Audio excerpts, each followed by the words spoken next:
question is about what is the role of civil society in promoting entrepreneurship, social entrepreneurship. Yes, well, first of all, thank you very much for the invitation to join you in this conference. It's a great honor to be able to speak and share a little bit about our experience from the organization I represent, Partners Global. I'm based in Washington, D.C., and we've been investing in social entrepreneurs for more than 27 years in over 50 countries around the world. So we have a lot of experience in this, although the term social entrepreneurship is fairly new and recent, so we haven't called it that for a long time. Where we are trying to invest in society is around those kinds of democratic skills and values where citizens, all people who live in a society, have a voice to represent their perspectives and in really engage in decision making at all levels of society. And so those entrepreneurs that are offering trainings, that are bringing together dialogue, who are trying to build partnerships and coalitions within different sectors. Those are very specific skills that we feel any kind of social entrepreneur who is trying to have a benefit not only for economic development, but at the same time political development, to have a very strong, functioning, peaceful society, that those conflict resolution skills are just as important as the business skills. C'est-à-dire comment concrètement peut l'entrepreneuriat, c'est-à-dire la société civile, joue un rôle important dans l'entrepreneuriat social? Yes. Yeah, so how can civil society play this role? Really, those who start an NGO or an association or a foundation, they're already very entrepreneurial. They see a need, and they're trying to resolve a problem and create value, and they have to be innovative in their work a lot of times because they're seeking ways of finding funding for these ideas. So how they contribute and how the society supports them in having this entrepreneurial spirit is really by creating a different kind of value within society, I think. That they're investing in the social capital, they're investing in young people and in women, in the programs that they have, and that kind of education, that kind of empowerment is what creates the ecosystem for an entrepreneurial mindset to evolve anywhere that we're working. Quels sont d'après vous les obstacles entravant l'essor de l'entrepreneuriat social dans les pays en développement? À votre avis, que doivent faire les gouvernements pour le cela? So yes, the obstacles for social entrepreneurs to really have an impact are very real. I think right now the most common obstacle we talk about is access to investment funding. We see right now, because this is such an important topic that a lot of important people have taken on, that there's access to funding during the startup moment, because everybody's very excited for new social entrepreneurs to sell the idea. So we have competitions, we have hackathons, we have a lot of very creative ways of finding the new ideas, and then you give the startup money and maybe an incubator, an accelerator, and then those people get to start.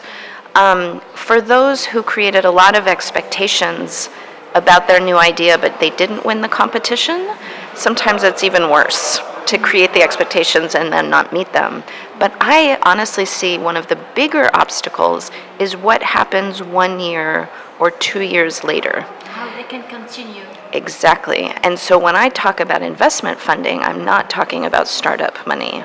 I'm talking about the support for that growth strategy, that second phase of a strong entrepreneurial idea, because the challenges are very different 5 years, 10 years down the road.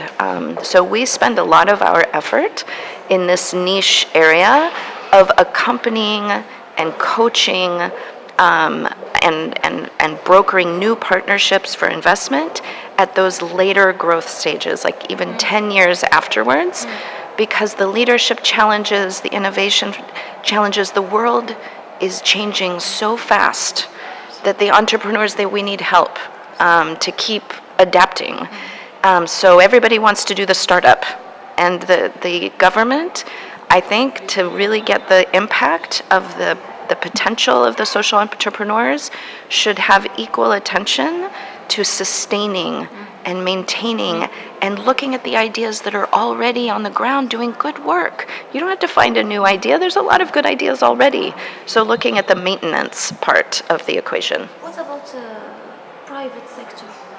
Can he play a role in this? Yes. Some of our best partners are actually more within the private sector than the government. And we work with companies like GE, like General Electric. We work with large companies like Caterpillar, who understand this investment in people. They understand that the people closest to the problem understand the solutions. So we have a lot of common ground. What we find is sometimes the challenge, we talked about the obstacles, is getting the private sector together with the social entrepreneurs. So really just matchmaking is very important. So we, in Nigeria, in Senegal recently, we've held some networking meetings where we bring some private sector representatives and we bring the social entrepreneurs and we mix them together with some activities. Sometimes the entrepreneurs we work with, because they're more community activists, we need to help them change their language a little bit. So we do a lot of, there's some business jargon. I want to ask you. So we maybe when you talk about return on investment, what does this mean to a social entrepreneur when we're talking about human lives? If we want to talk? So how do you measure the benefits, and how do you communicate the benefits to a business person who wants to see very concrete results? You have to measure your impact and describe your impact and the results to a business person. And sometimes we're not as good at that. So the accompaniment for us too is really focusing on how to measure what you're doing as a social entrepreneur. Now the return on investment maybe is not financial immediately, but the cost to society. And businesses are members of the society just as we are. And when government doesn't function, when services aren't provided, when there is bad education, they don't do well as businesses. So they do get a benefit, but we have to communicate that well. The benefit that you are talking about is not interesting the private sector, because private sector he has another view of benefit. So how can you can make private sector be interested Yes, this is a global trend that businesses, and I would say some of the most successful businesses, understand that they can do well by doing good. Not all businesses understand this yet. And so we also help to convene just conferences with the business community where we bring in international experts, and then those experts from businesses, so they're peers, like big retail companies or big telecom companies, to say this is why we think we should be investing in social entrepreneurship and the benefits we get, and they tell their business peers.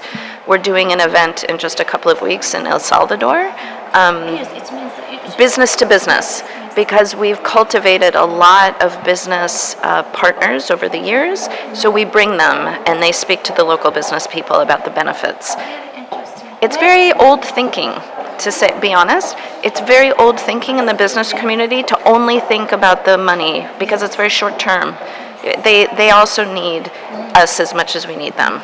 You talk about the experience of Nigeria, and what else? Senegal.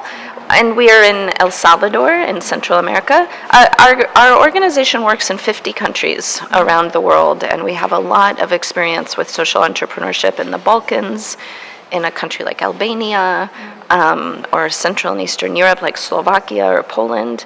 We're working a lot on entrepreneurship for peace in a country like Colombia that just signed a peace accord and ended a very long civil war. So really very global. Well, yes, not yet. So we've been working with leaders, individual civil society leaders, in 12 countries around the North Africa and the Middle East.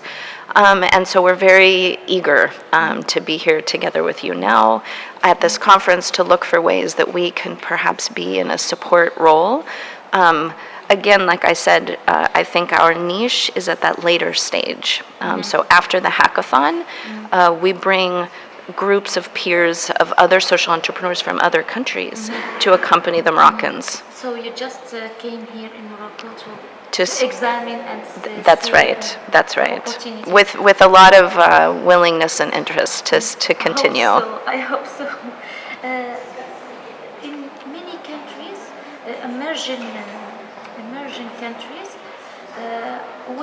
especially in the Arab world, women still suffering from inequality and discrimination. A lot of reasons, sometimes social and sometimes cultural. It means don't let the woman accede to entrepreneurship. Yes. How can entrepreneurship, social entrepreneurship, can be a moyen to stop, to help to stop this kind of problems and give to the woman the place that she deserves. Well, I'm glad that you brought up this example because I think it's the perfect example of why we feel that social entrepreneurship for only economic gains is not enough. We need to think about the systems change and sometimes the cultural change for the kind of development we want to see. So just giving a loan to a woman to start maybe her own farm or her own small business, it's not enough. And social entrepreneurship will not make changes that you're talking about for inequality if we're only addressing economic empowerment. It has to go together with awareness building and political empowerment. And so what does that look like in practice?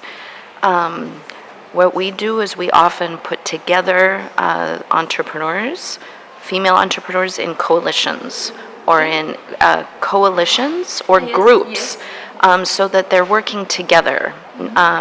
This is a strategy, of course, to be successful in their business, but they also have to come together to discuss what their needs are, what their priorities are, and to change their experiences and to have a stronger voice together.